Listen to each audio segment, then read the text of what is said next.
Is an interest in an author's intention unnecessary in understanding a work's meaning for the following reason? If the work has been successfully influenced by the author's intention, then we would see it in the work.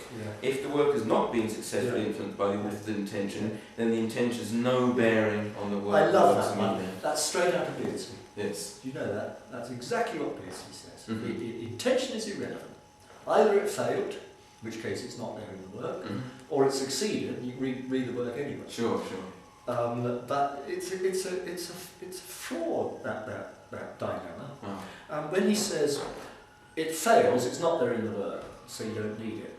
How are you going to put the other half of it? It is there in the work. What? The intention? In which case, it's part of the work. What's your problem? Yeah.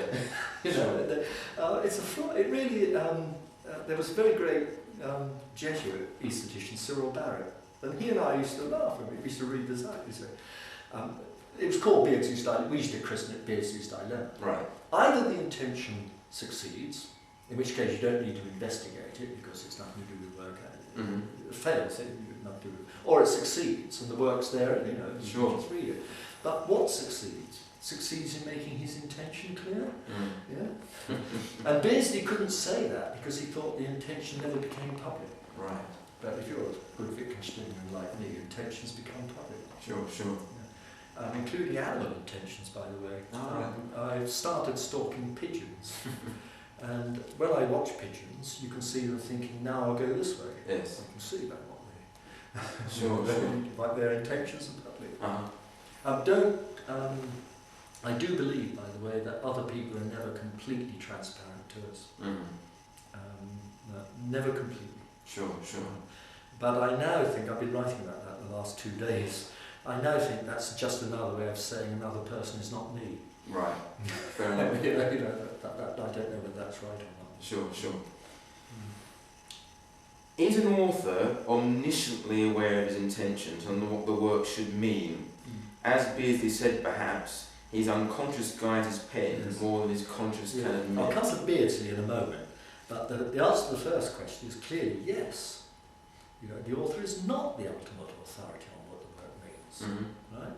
That doesn't mean the author's not in the work. Right. That means I might get better authority on what the author is up to than the author is. But that's obviously true.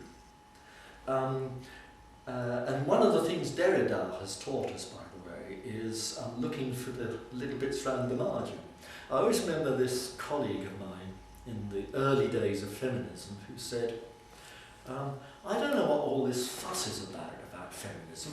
I often help my wife with the washing up. And you want to say, you haven't realised that what you've just said shows your personality far more than if you'd not said it. Sure. It showed more about them than he knew. And people who would never dream of saying they were sexist or they say things, they just reveal themselves, but they reveal themselves. Sure. And what I wanted to say about that is, the author is not the best judge of what he or she has revealed in a work. That doesn't stop what's being revealed in the work being that person. Sure. Now, as for Beardsley, just read that Beardsley passage again. Sure.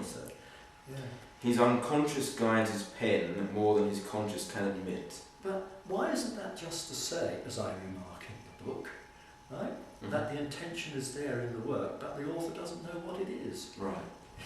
Sure. Isn't that right? Yes. The unconscious guides the pen. The unconscious what? The unconscious intention. Sure. Who said it had to be conscious intention? Incidentally, when I wrote my master's dissertation on this all those years ago, I said I didn't see any reason why a zeitgeist shouldn't guide a pen. The world spirit shouldn't guide it. That's simply over the top now. Yes. Sure.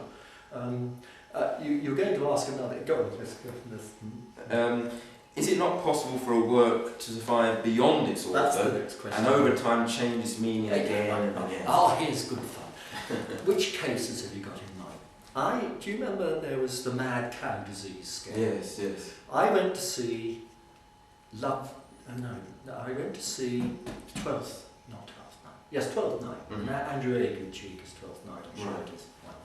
And Andrew Agencheek says, I am muddled, something like this, I'm muddled in my wits, it must be the beef. Mm-hmm. And the audience roared around laughing. Shakespeare couldn't have made that joke. Sure. There are hundreds of cases of this. And all that shows is that, now Beardsley uses a lot of these cases. He gives the lovely example of, there's something in Shelley, holding aloft his plastic arm. Right. Well, plastic meant, could be, flexible. It meant flexible. Right. For us, it's hilarious. It sounds as if he's taken some sort of false arm and held it up. Sure. Here, the meaning's been spoiled by later linguistic developments, right? That doesn't show the irrelevance of the author's meaning. It shows exactly the opposite. It shows we know the author's meaning, but we can't get it now. Sure. Because something's changed later. Yes. Right? But to suggest to me that the whole of War and Peace might go like that, so it meant something utterly different.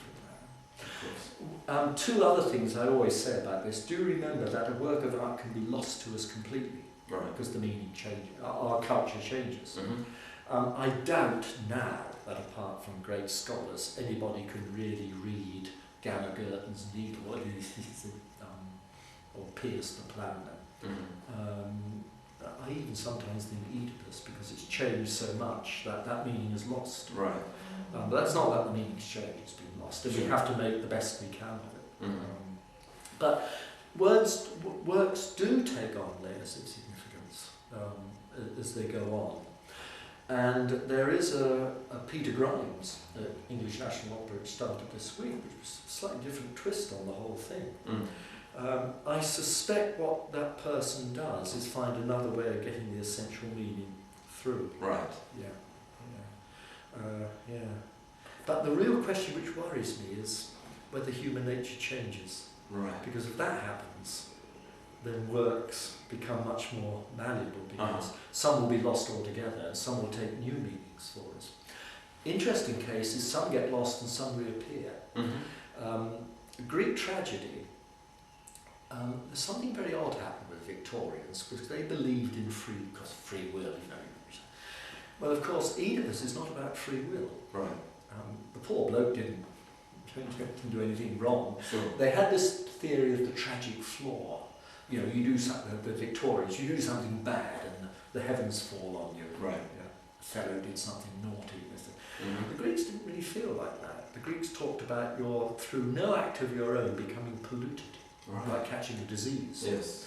And if you read a Victorian translation, or early 20th century translation of Oedipus, they will say things like, revenge my murder. It doesn't say murder in the Greek, it says killing. You see, murder has guilt and shame. Yes. And he doesn't say my guilt, he says my pollution. So in a sense, you're just bloody unlucky. Yes. Now that's come back to us, because people are getting less and less confident about whether we're free or conditioned. And now we have much more the sense that somebody born in a deprived household, who is bullied as a child, beaten as a child, sexually abused as a child, is somehow incurs a kind of pollution which is going to lead later to antisocial activity, which is cured not by crime and punishment, but with luck, health treatment. Right.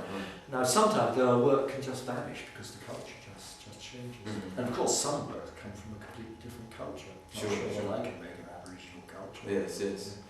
Yeah, but sure.